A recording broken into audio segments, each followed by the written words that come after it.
As you can see, I've got my walls fleshed out, and it's a fully attached edit poly. I've also got some additional layers that I've made since the last break, and these basically encompass all of the different elements that will eventually be in the scene. There'll probably be a couple more layers throughout the course of the videos, but this should be okay for now. So I've gotten a ceiling, which was a copy of my slab, which is also hidden.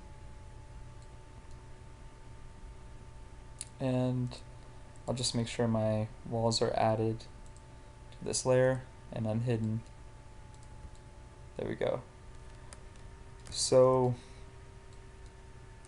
this is essentially exactly what you're going to be working with in terms of the exterior geometry of this room, which you can tell is very, very, very basic. All we're trying to do is show you how to create really, really basic scenes but end up with beautiful imagery, and this is definitely no exception. So don't worry too much about what it looks like on the outside, because the inside is where the focus is going to be. So with that being said, let's get started and add a few more elements to the interior. So one of the first things that we'll need to add, and I'll hide my walls here and go into flooring, are basically floor tiles. It depends on what type of flooring you're after, but I think for the purpose of this tutorial we should probably stick with timber slats or timber flooring. And the way that we do that, we have this really handy script that works really well, and I think it's industry standard by now. We'll just snap the floor, and now we have the constraints. So what I mean by that is the boundary of the flooring. We know this is the slab. We know that the walls come in at 200 mil. So maybe we'll just make sure that this rectangle is the exact same size as our walls. So we'll add an edit spline instead of unhiding my my walls and snapping this out, which might actually be faster. I'm just going to pull an outline, 200 millimeters. Oops. Wrong way. 200 millimeters. And it's already selected, so we'll just delete that spline. And this is going to be the boundary of our flooring. Okay, so go to Max Script, Run Script, and yours will be located elsewhere, or there'll be a button up here. But we'll go down here to Floor Generator. And this dialog box pops up whenever you hit one of those handy buttons that Chris has installed for you guys, or when you add a script itself through the Max Script Run Script method. Okay, so if I just hit create here, you'll see that there are some timber slats already made for me. They've got a nice bevel if you zoom in around here, just like real wood flooring. But as you can probably tell, they're way too large. And this is based off of the units that I've selected. So what it's saying is the length of these is 1,000 centimeters, which is huge. In the real world, you have things, you have measurements of flooring that ranges from, I would say, maybe 50 centimeters in length to about 3 meters in length. I like to go a little bit long, so let's say we set it to 120 centimeters, which is about 1.2 meters. And then for the width, actually what we have to do, is to hit fetch settings and then interactive update. And then everything that we do will change in real time. So if I change the length of these, you can see they're getting smaller and smaller until I eventually scroll down to about 2.5 meters or so. Let's put it to 200, which is 2 meters. And for the width, typically they range from anywhere between 5 centimeters, which is extraordinarily thin, to about 40 centimeters, which is really wide. So I'll just show you what 40 looks like. Now the distribution can also be changed, or the pattern of tiling. The row offset, they call it. I like to go between a range of around 33, so then you start to get a little bit more variation. You can use odd numbers to get more variation, and you can see how they kind of affect the distribution. If you go 50, then it'll be like bricks, where this division line between one board and the other is at the center point of the next board. 25 goes through the quarter point. So you can see. You can also say, okay, I want it to be anywhere from 2 meters, 200, to the minimum up here being 100 maybe. And then you'll get some variation in length. And you can change that via the spread here. For the width, I'm going to go 20 centimeters. Now it's starting to look more like floorboards. For the gap length, I don't want much of a gap between, so let's say 0.1 instead of 0.2. For the extrusion, this is saying it's extruding the boards up. If you look here, 1 centimeter. You can lower that. Let's put it to 0.5.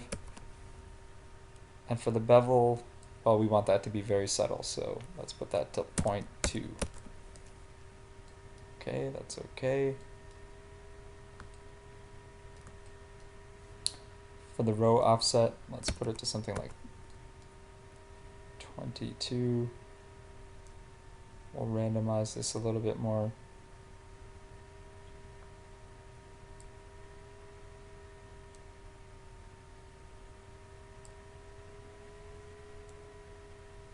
And again, you can set it to anything you really like. Doesn't particularly matter.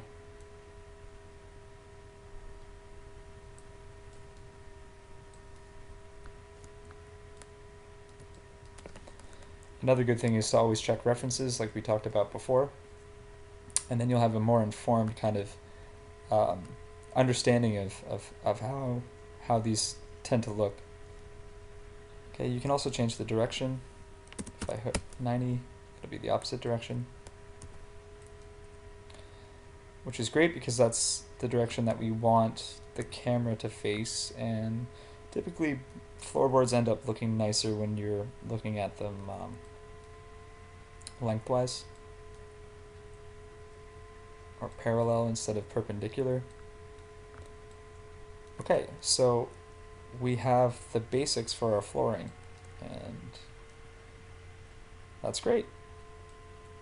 Now we kind of want to add a little bit of imperfection to this, because nothing is perfectly flat, nothing, and nothing is, perfectly perfect. There are no straight edges in nature, and it's important to not only understand that, but to implement that from time to time in order to get that slight little level of imperfection that'll help your images look that much better. So let's say that we're going to add a tilt, and what tilt does, if I go max, see these boards start to come up, and you get some crazy kind of effects, and they're tilting in different directions as well. You can change the spread. I mean, obviously we don't want anything as insane as that. We definitely don't want to tilt with a max height of 20 centimeters high.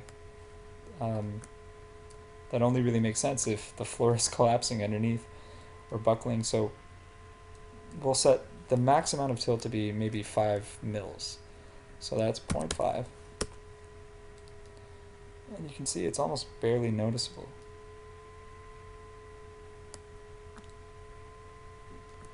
And you might want to go even lower if you're doing a commercial unit, but we typically don't get to go high on these types of values, so just go for it. And if you set min, all of them, if you set the min to the same as the max, they'll all have a tilt of 5 mil. But we don't want that, we only want some of them, so set that to 0. Okay, so I think our floor is done.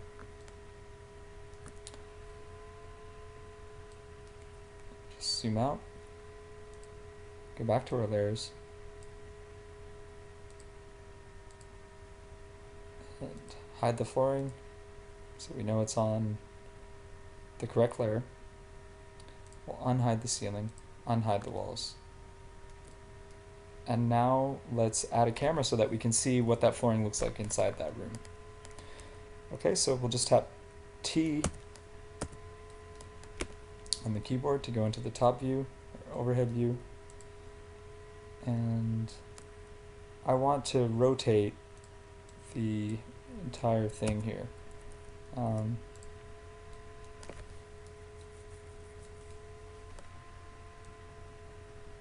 Or sorry, we'll just keep the window down here as it is. That's okay. And now we'll start to create the camera in the scene. We want to turn snaps off. We want to make sure that camera is selected in the create panel, and that we have V-Ray selected. So come down here to V-Ray physical cam, and by default you'll have a targeted camera. Now we know that this is the window or aperture here, so the sunlight's going to be blasting through this opening. We don't want the camera to face away from that. We want the camera to highlight that. When you show openings or windows, it gives the impression of space or openness, access to the outdoors. It's just much more pleasant than shooting, if we were to shoot this corner, you're essentially showing nothing in terms of context or how the room relates to its environment. You're not grounding the viewer in any environment. You're not letting them know what the season is like, what the outdoors is like, so they can get a full appreciation of the image. So we always tend to show openings or windows when we can. So I'll just click and drag down, and this will be the template for our camera. So we know that we want a focal point of, or we want the focus of the image to be around this area. So whether that's a bed, a chair, what have you, that's fine, as long as we know that we're going to primarily be looking at this area, and you'll see what I mean in a second. So if you hit C on your keyboard, it will bring you to the camera view. Now when I was in the top view and I created the camera, what it does is it puts the camera's position at 0. So that means we're basically setting our camera on the ground.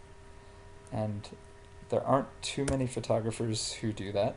So let's just right click the move. Sorry. Now you can see in 3D space where the camera is. It's on the ground, so just where the slats are, the timber slats. And we're just going to move that up to about maybe around 75 centimeters, something like that. And we'll hit C on the keyboard, and since it's the only camera in the scene, we'll default to that. Then I'm going to hit Shift F to see everything within my safe frames. So again, as explained before, the framing or the absolute boundary of your rendering is shown here, and they're called safe frames within Max. So everything within this boundary is going to render out, and everything not within this boundary will not be shown in the rendering. And you'll see what I mean by that once we start getting to lighting and rendering. So I'll make sure that I'm hiding my layers here, and we'll go to shaded view. So I've got my timber slats, my wall with my window opening, which I think now is a little bit too high, to be honest. I know we set it somewhere around 50 centimeters, something like that, but maybe we want the window to be a little bit lower. It's like a, a nice corner shot. Yeah, ultimately it's up to you, but if your windows tend to be higher, then maybe it's a good idea to just bring your camera up. And the way you do that is clicking your middle mouse button and dragging down with the mouse, or all around to change your viewport. So you can see the boundaries of our room. This is one corner without the window. These are our slats here. And again, our window scene. And we'll go through how to properly compose this and what we're trying to communicate. But I think this is okay for now for what we have. We want to see just above this sill. That's it's a good rule of thumb to just sit just above the sill of windows with your camera when you're doing these types of kind of intimate shots. And the reason for that is so that you can see the outdoors and not feel like, you're really in an unnatural, unhuman. I mean, this is more the viewpoint of a dog than a human being, but up here, maybe we can get away with it because it's more of a crouch kind of position. Okay, so we'll pick up in the next video.